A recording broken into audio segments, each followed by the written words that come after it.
Nagbabalik na naman ang inyong tagapaglingkod ng mga balita at pawang katotohanan lamang. Naging mainit nga usapin sa mundo ng social media. Talaga naman hindi nga makakawala itong si Tambalosros Romualdez na ito dahil ang kanilang mga binayaran noon ng mga kriminal ay talagang ikinanta na ang kanilang mga kabalbalan na ginagawa. Ayon nga sa kanila ay hindi na nila kaya pa sa kanilang mga konsyensya ang kanilang ginawa na pagkitil ng buhay ng mga tao noon na inutos nga ni Tambaloslos at Kuting ng Norte. Dito nga natin mapapatunayan na ayon pa nga sa naging interview na baka magiging political war lamang ito dahil sasabing paninira lamang. Ngunit ayon nga sa mga testigo na ito na handang-handa nga silang itaya na ang kanilang buhay dahil talagang wala naman talaga silang magawa kundi gawin ang inutos ni Tambaloslos at Kuting ng Norte dahil kailangan nga raw nila ng pera, ngunit ngayon nga raw ay hindi na nila kaya at hindi na kaya ng kanilang mga konsyensya pa na talagang gawin ang inuutos ni Tamba at Kuting ng Norte dahil nawawalan ng buhay ang mga inosenteng kababayang nating mga Pinoy dahil sa kanila. Ngayon nga ay talagang magkakaalaman na dahil makukulong na nga itong si Tambaloslos dahil nga sa pag-amin ng kanilang mga inutusan ngayon. Well mga kaibigan, para nga sa karagdagang impormasyon, panoorin nga natin ang buong video. At kung bago ka lamang sa aking channel, huwag kalimutan i-click ang subscribe button at notification bell para lagi kang updated sa ating mga bagong video. At para sa solid viewers natin dyan, maraming salamat sa walang sawang pagsuporta.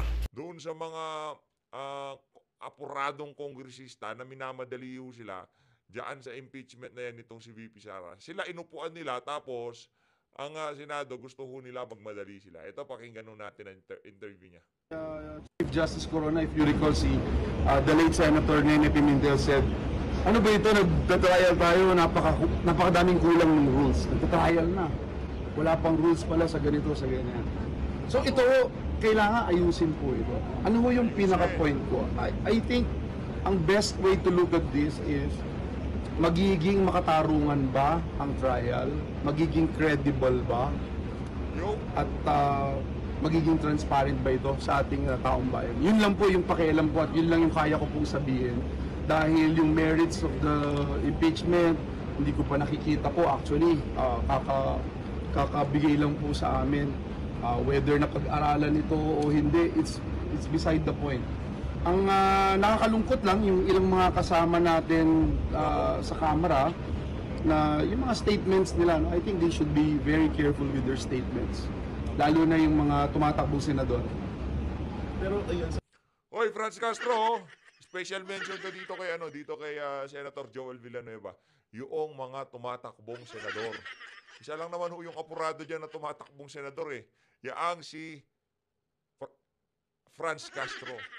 Huwag niyong madaliin. Tagal hong inupuan dyan sa House of Representatives yung impeachment na yan eh. Impeachment muna tayo bago tayo dito sa issue nitong criminal case. Isinampa laban dito kay Tambaloslos. I think it's important to note that the impeachment, articles of impeachment reached the Senate an hour or a few minutes before we adjourned. Okay? It's been with the House section for more than 2 months, di ba? Alam natin yan. So, yan, klaro sa atin lahat yun.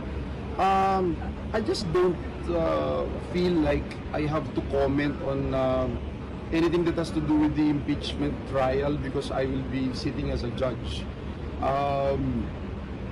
Forthwith yung nakalagay na word sa ating constitution, so talagang may trial na. No? Now, you look at the history of impeachment trials in this country. Walang binigay sa Senado na kung saan the next day magkakaroon kayong trial.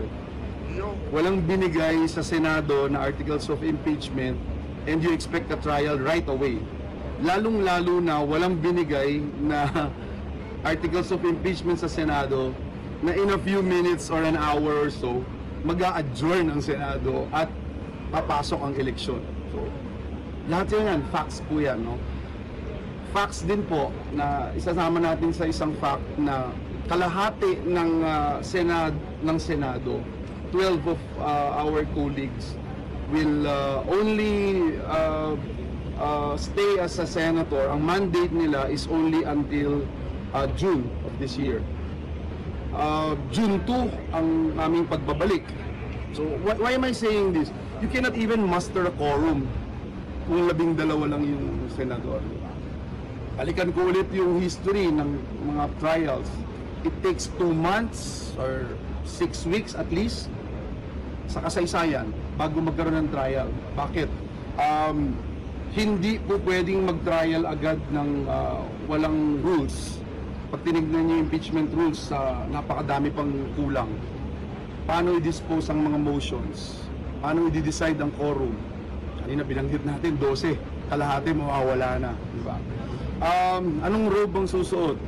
Papayag ba si Sen. Nancy na yung robe ganong kulay? Kasi medyo si Sen. Nancy. Nako, yan ho talagang pinaka-problema natin dyan sa impeachment na yan, yung susuotin na robe, kung anong kulay. Pag nagkataon, baka himasin niya si Senator Nancy Binay, himasin tapos si pahid sa katawan. Nancy sa kulay ng robe. Ni isang senador kahapon o kamakalawa ay walang nagsabing ito ay importante at ito ay dapat i-prioritize ng Senado. Not one. So we were so focused on what we wanted to accomplish, and I think we even overachieve yung aming goals dito sa Senado para ipasa itong napakadaming third reading, napakadaming bills and resolutions na ipinasa ngayon ng Senado. Kung titingnan nyo, parang isa ito sa pinakamadami sa kasaysayan itong window na ito. Sabi ni isa. Kaya ako, we commend our Senate President na focus siya sa trabaho and what is really important. Yun yung ginawa ko ng Senado. Ayun na nga mga kababayan, no? Kaya para doon sa mga congressman na minamadali itong impeachment na to, kalma lang kayo, aabot tayo dyan, ba't naapurado kayo? Pag ba natanggal na si VP Sara, matatapos na yung mga gutom, mga problema, korupsyon sa ating bansa. At speaking of corruption, ito na, punta na ho tayo sa ating main event, ika nga. At ang ating main event dito sa video na to, nagsalita na itong ating mga magigiting na senatorial candidate. Tanggalin na natin si Senator Joel dito, di na natin siya kailangan dyan. Dito ho tayo. Punta ho tayo dito sa mga malulupit talaga. Ito, kilala nyo naman ho ito, dating speaker to. Ito, abogado di Campanilla. Ito naman ho, itong si Attorney Lambino. Itong si Attorney, malulupit ho yung mga. Pakinggan ho natin.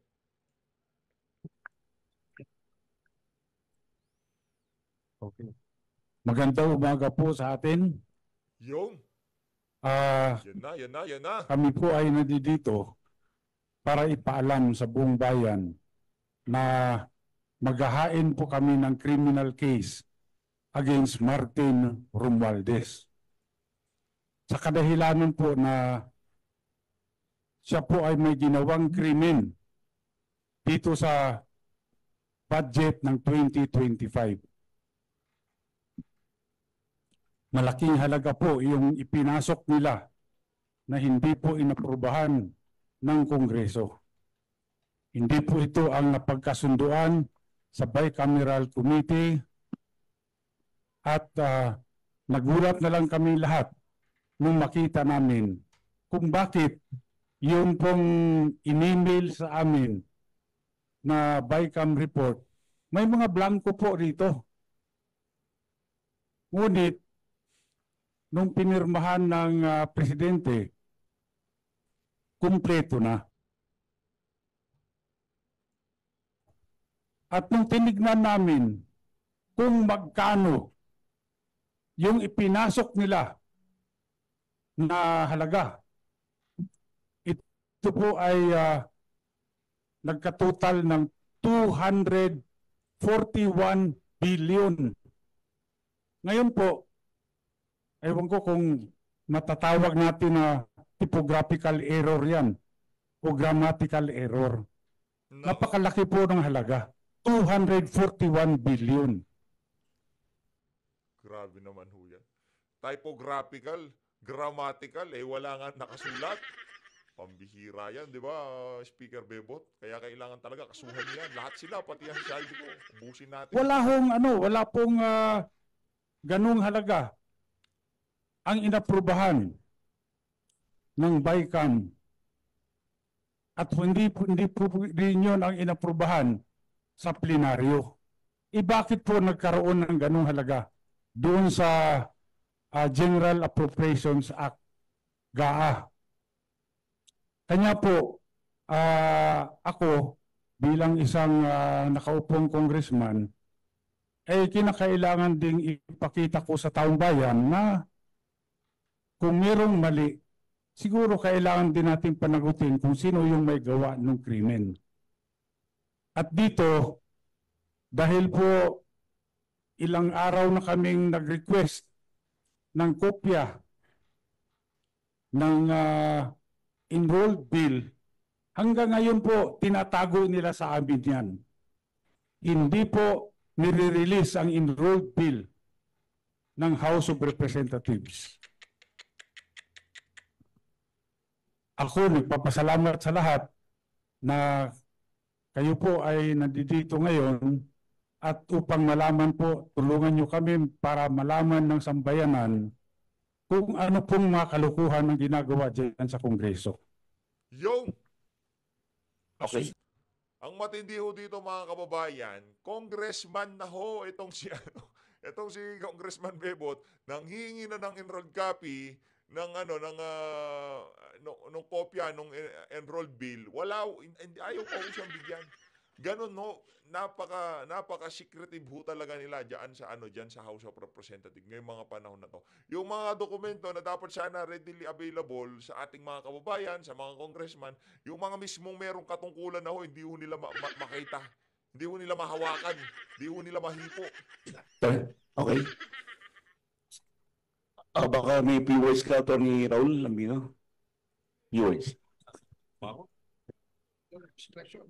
Well, tama po yung sinabi ni former Speaker Bebot Alvarez, no? Kasi maliwanag naman na dapat yung Bicameral Conference Committee report ay i-approve yan ng House at i-approve din yan ng Senate.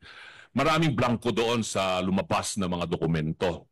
So, may narinig ako na statement, hindi ako nagkakamali, ay galing kay Congresswoman Kimbo. Ang nagsabi na yung technical working group ang gumawa na ng tinatawag nilang insertion based on kung ano raw yung napag-usapan doon sa bicameral conference. Ang tanong, meron bang records of proceedings doon sa BICAM? Wala eh. Meron bang journal of proceedings? Wala silang maipakita. So, dito siguro ay kailangang maimbestigahang mabuti itong mga members ng Technical Working Group. Technical Working Group sa Senado, Technical Working Group sa Kongreso, at sino-sino itong mga membro ng Technical Working Group. At mag-execute sila ng kanilang affidavit. Kung talagang bang meron silang ginawang insertion dito o ano pa man para ma-fill in the blanks yung enrolled bill bago ipinadala sa Malacanang. Yun lamang po yung gusto kong maliwanagan dito. Dahil ay statement nang galing yan sa balita na napakinggan ko at nabasa ko na statement allegedly ni Congresswoman Kimbo na yung technical working group ay pinunuan itong mga blanco na nandito sa mga dokumentong lumabas na mga BICAM report. Na may pirma naman yung mga members ng BICAM committee sa House at saka sa Senate. Sa tinagal-tagal ko ring staff, Speaker Bebot, dyan sa Kongreso magmula 87 hanggang sa Senado, ito lamang yung kauna-unahang pagkakataon. For many years na naging staff ako dyan sa Kongreso at pati dyan sa Senado, na nagkaroon ng Bicameral Conference Committee na blanco na pirmado ng mga membro ng BICAM. At kung ito rin ay sinabit nila doon sa plenary session para i-approvean nila, asan nga yung enrolled bill? Sabi nga ni Speaker Bebot, wala pa hanggang ngayon. Sa akin, yun ang aking pinagdududa na bakit nagkaroon ng ganon na mga insertions. Yun lamang po. Atty. Brady, bago natin umpisa ng Q&A, okay na? Boss, sino na magtatanong? Carlo Mateo ng DCWB.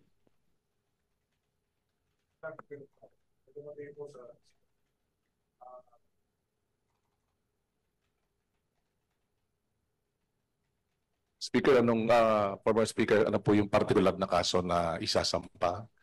At sino-sino pa ho ang sasampahan ng kaso bukod kay Speaker Martin Romualdez? At kailan po ito isasampa? Sa aking pagkaalam, no, pwede akong i-correct ng aming mga abogado rito kung meron ako makaligtaan na pangalan. Number one, siyempre si Martin Romualdez. Naku, Pangalawa, ewan to. itong si Saldico. Saldico. Pangatlo, itong si Majority Leader Manix Dalipe Naku, ng Zamboanga. kasama. Bakit sila? Dahil po, una, wala pong nangyayari sa House of Representatives na hindi po alam ng Speaker of the House of Representatives. Lahat po yan may basbas ng Speaker. Wala pong gagalaw dyan kapag hindi po sinabi ng Speaker. Kaya nga po dito, sigurado ako, itong si Martin Romualdez ay talagang siya ang may pakana nito lahat. Siya ho ang author nito. Ngayon, siyempre ako gusto ko rin magpasalamat kay Congresswoman Stella Kimbo. Dahil kung meron mang tunay na bayani dito, si Congresswoman Stella Kimbo. Dahil siya mismo ang umamin na maraming blanco ang BICAM report. Pambihira talaga. Ngayon, bakit Oy, shoutout Stella Kimbo ha. Kailangan pala ho natin palakpakan na pasalamatan itong si Stella Kimbo. Naging solido ang kaso laban dito sa mga individual na to dahil dito kay Stella. Maraming salamat, Stella. Noon ng 241 billion na additional budget doon sa GAA na pinirmahan ng Pangulo. Ngayon, yung mga media, pwede rin nyo rin mag-request nyo sa Kongreso kung mabigyan kayo ng kopya ng enrolled bill. Bakit mahalaga ang enrolled bill? Kasi dito natin makikita kung ang enrolled bill ba ay faithful reproduction kung ano yung inaprobahan ng Kongreso sa plenary. Dahil kung ito ay magkaiba, ay malaking problema yan. Tsaka sila ho, dyan sa House of Representatives, ang ano ho nila, yung aangas nila yung pasumpina, patawag si ganito, isumpina yung mga dokumento. Ganyan ho sila dyan sa House of Representatives. Pero dito sa isa na to mga kababayan, pagka sila nang gumawa ng kalokohan, sino ang magpapasumpina sa kanila? Supreme Court? O di pa tayo tatakbo doon, hindi ho natin makikita yung enrolled bill na yan, yung kopya ng enrolled bill. Kaya meron ho talaga tayong problema dito sa visit na sistema na to. Ay, pagka sila ho nagpapakunyari, supina, dyan sa COA, dahil dokumento dalhin dito. Pagka hindi dinala, naku, yari ka, pwede kang makontempt. Pwede kang ipatawag at talagang duduro-duruin ka ni Paduano, di ba? Pero sila ho mga kababayan, kasama na nila. Yung mga dokumento na dapat sana available yan, kahit sino gustong kumuha makikita, wala ho mga kababayan. Sa kanila lang, nandun lang sa opisina ni Tamba, sila lang ho nakakakita. Hindi nila nilalabas yung enrolled bill. Nako, yari kayo dyan. Ako may suspetsa. Anong problema? Ba't ayaw mong ilabas? Problema dyan, kung walang enrolled bill, yung liability magsishift, mapupunta sa Office of the President. Pinirmahan niya, walang enrolled bill. Sino naglagay ng blanco? Hindi sila. Kaya malaking problema. Siguro mabuti ilabas na nila yung enrolled bill para naman makumpare natin. Tama ba yan o pareho ba yan nung inaprobahan ng BICAM, inaprobahan ng plenary? Okay. Maidagdag ko lang sa laki ng problema nila, palagay ko that is the reason why sinulong nila kahit kapos na yung oras ng impeachment para matabunan ito, para yun ang pag-usapan. Para yung oposisyon ang nasa defensive instead of us being on offensive. Pero hindi po natin bibitawan ito kasi napakalaki talaga. 241 billion. Eh kaming mga ordinaryong tao, we cannot even begin to wrap our heads around that figure. 241. Kaya kami ni Mr. Magpantay sa Citizens Crime Watch, we joined hands with Speaker, with Attorney Raul Lambino, with Attorney Jimmy Bondoc para isulong po ito at sa Monday po ay ipafile po namin sa City Prosecutor's Office ng Quezon City itong criminal case na ito because this is falsification of legislative documents. Yan na ho yung tinutukoy netong si Attorney Vic Rodriguez, yung falsification of legislative documents. Yan ho ang ginawa nila, no? Kailangan ho talaga may managot dyan sa kabalbalan na yan. Dapat kung merong mangkulong yan, dapat parusang bita yung ano niya, ng parusa niya para ubusin na, maubos na ho talaga itong mga walang yan nato sa gobyerno. Para dito sa mga politiko na to, pagka ba merong nagsasalita ng ganito sa inyo, ano ba nararamdaman niyo? Ako curious ako kasi hindi lang naman ho tayo nagsasalita ng ganyan sa kanila. Hindi pong galit talaga, yung kulang na lang sabihin mo, ba't di ka pa, di ba? Nakakaano ho masaya ho ba kayo dyan? Sabagay, no? Ano na ho yan eh. Kumbaga yung tenga nila, natakpan na ng pera, kaya wala na ho silang pakialam sa sasabihin ng ibang tao. Basta ang importante, marami silang bahay sa Spain, sa Forbes Park, saan pa ba? Marami ho silang sa iba't ibang lugar. No? Yun ang ginawa nitong mga walang yang to. Nagbibili ng mga mamahaling mga kagamitan, mga bahay, lupa sa iba't ibang, yung mga exclusive, yung mga mamahaling lugar. Doon sila nagbibili. Ganyan ho sila kawalang yan. Which is a crime. Krimen po ito. It is a crime not only under the revised penal code but in view of the amount involved. It is a crime against the Filipino people. Okay. Hello, good morning po. Noel po ng PTV News. Attorney Topacio, clarify ko lang kailan nga ipapasa yung pag-file, anong date? Sa Lunes po, itong darating na Lunes, February 10. Kung hindi ako nagkakamali, ako ay tama. Kong Alvarez, you have mentioned earlier that yung mga blank was filled out by the TWG of House of Representative and Senate. So do you have the names as well, sir? I-include mo rin ba sila sa pag-file? Mapapasama yan sila siguro sa Jando. For soundbite lang po, sir, pag-explain further yung Jando. Ito po yung mga hindi natin pinapangalanan ngayon, no, sa complaint.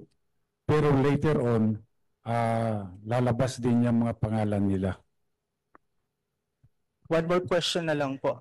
For Attorney Bondoc and Congressman Bebot, na-mention po kanina ni Attorney Topacio na kaya may nadali yung impeachment para matabunan ang issues. Sa inyo pong dalawa, kasi pareho po kayong nasa side ng mga Duterte. Hindi po kaya ito magiging isang political war? Una po sa lahat, gusto ko rin linawin talaga na ito po ay hiwalay sa aking pagiging kandidato, no, tong filing. I am acting in my capacity as National Officer of the PDP Laban dahil ako po ay chairperson ng Arbitration Committee ng PDP Laban. So I'm really on the legal team of PDP, no? So needless to say, siguro lagi namang may political aspect ang mga ganito, but we are really fighting against the corruption here that is nasa institusyon, no? Wala po itong kinalaman sa politika. Very little to do with politics. Napakalinaw po, as a lawyer, I'm speaking as a lawyer, na lahat po ng elemento ng falsification of legislative documents ay naririto. Dahil yung GAA po, ang problema natin dito is napaka-technical. Kaya hindi po nakikita ng taong bayan yung paglilimas ng kaban natin. Ang trabaho namin dito in filing the case ay para bigyan ng ilaw, no, ng liwanag kung ano ba yung specific mechanism ng korupsyon at kung paano nililimas. Kasi lahat tayo ginagamit yan no, yung terms na nililimas ang kaban ng bayan. Paano? Ito po sinasabi namin kung paano ginagawa. And now, sabi nila, matagal nang nangyayari yan. Ang gusto naming masabi sa inyo, it is in unprecedented amounts ang ninanakaw po sa taong bayan. Grabe. Kailangan po maging malinaw yan.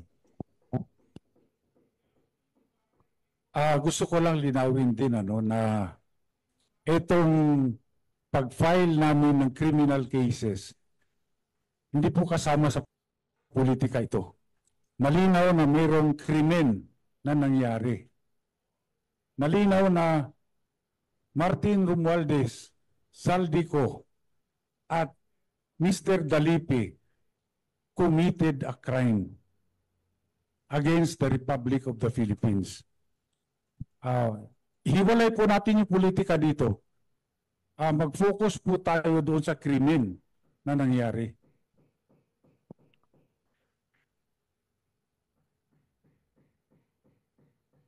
Follow-up question si Carlo Mateo, DCWB. Sir, kahit sino, si Sir Jeco magpatay po siguro. Pero ba tayong draft na dyan ng complaint para maipakita natin sa mga mamamahayag yung kung ilang pahina rin po yan?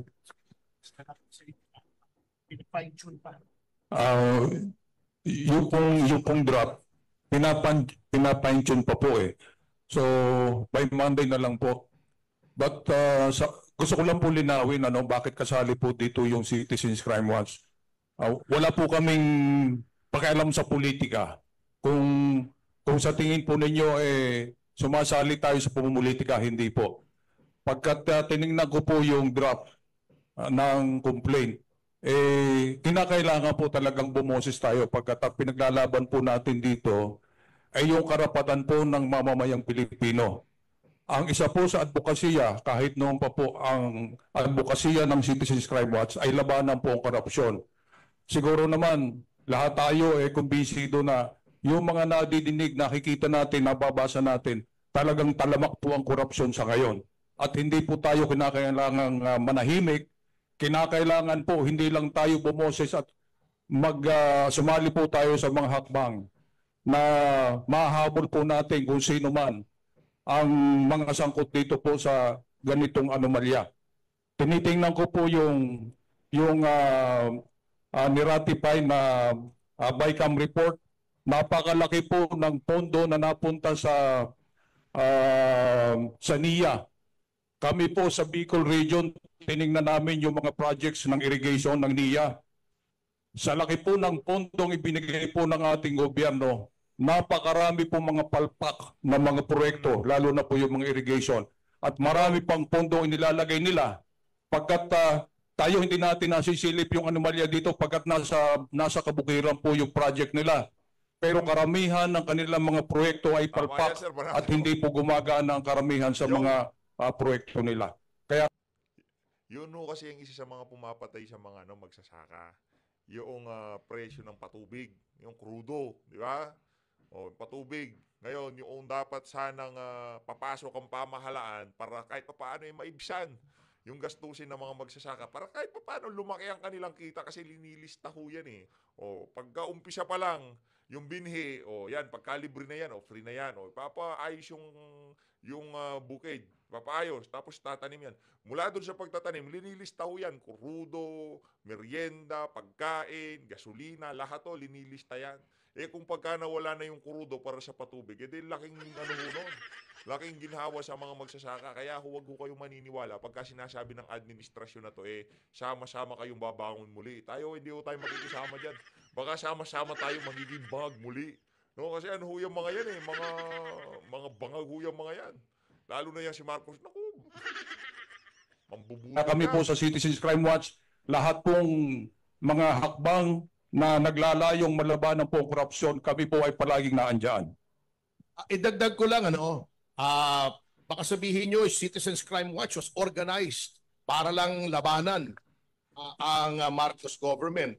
1992 pa po ay buhay na ang Citizens Crime Watch. 1992, ang founder namin ay yung yumaong si Jose Malvar Villegas, Attorney Jose Malvar Villegas.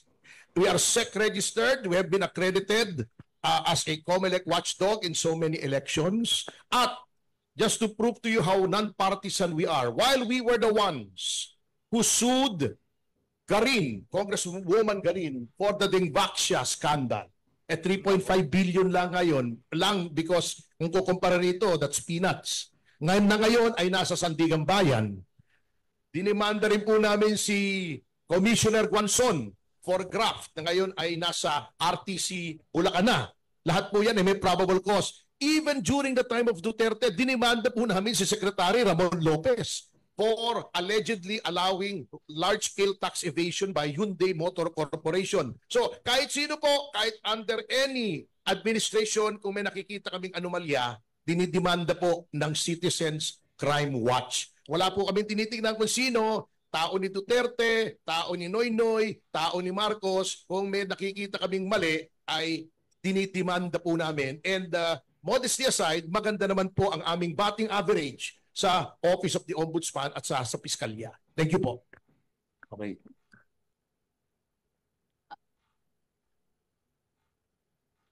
Question po for Mr. Magpantay. Okay. I'm just Ignacio po from Abante Radyo po.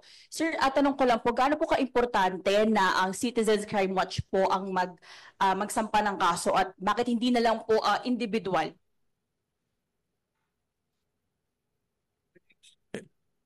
Ang pagsasamba po kasi ng kaso hindi po madali.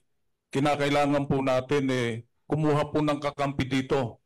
Pero nabanggit naman po ni Speaker Alvarez kanina na ito po ay walang relasyon sa pagiging kandidato nila. Ano? At kami naman kung sinong makakatulong sa pagsasampa ng kaso nilalapitan po namin. Ano? Pagkat sa dami na po ng ang napakahirap po kasi yung maghanap ka ng dokumento. Just imagine yung kukuha ka ng dokumento sa isang ahensya, malamang sa hindi ka bibigyan nila. So pag ganitong mga sitwasyon po, siguro mas maganda kung hindi lang sila, kundi tayo lahat. Ano? Tayong mga mamamayan, tayo po ang bumoses, tayo ang gumawa ng paraan kung paano po natin masasampan ng kaso. Itong mga tao na nasa gobyerno, nasasangkot po sa ganitong mga problema, sa ganito po mga anomalya. Okay. May katanungan from DWIC.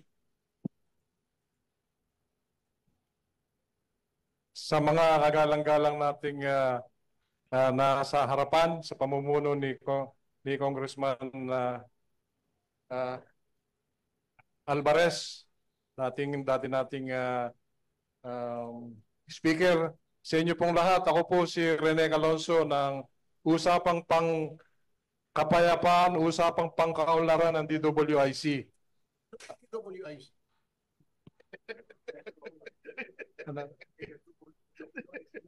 Yes, sir. At meron lamang po akong gustong linawin at mabigyan nyo ng kaliwanagan para po sa kaalaman ng lahat. Ano po bang pagkakaiba nito sa isinusulong na complaint nila Congressman Ungab? Para po magkaintindihan tayong lahat. Salamat po, sir. Yung complaint po na sinusulong nila Congressman Ungab, petition po yun sa Supreme Court to declare the 2025 General Appropriations Act unconstitutional. Ito po yung sinusulong namin dito ay yung criminal case laban po kay Martin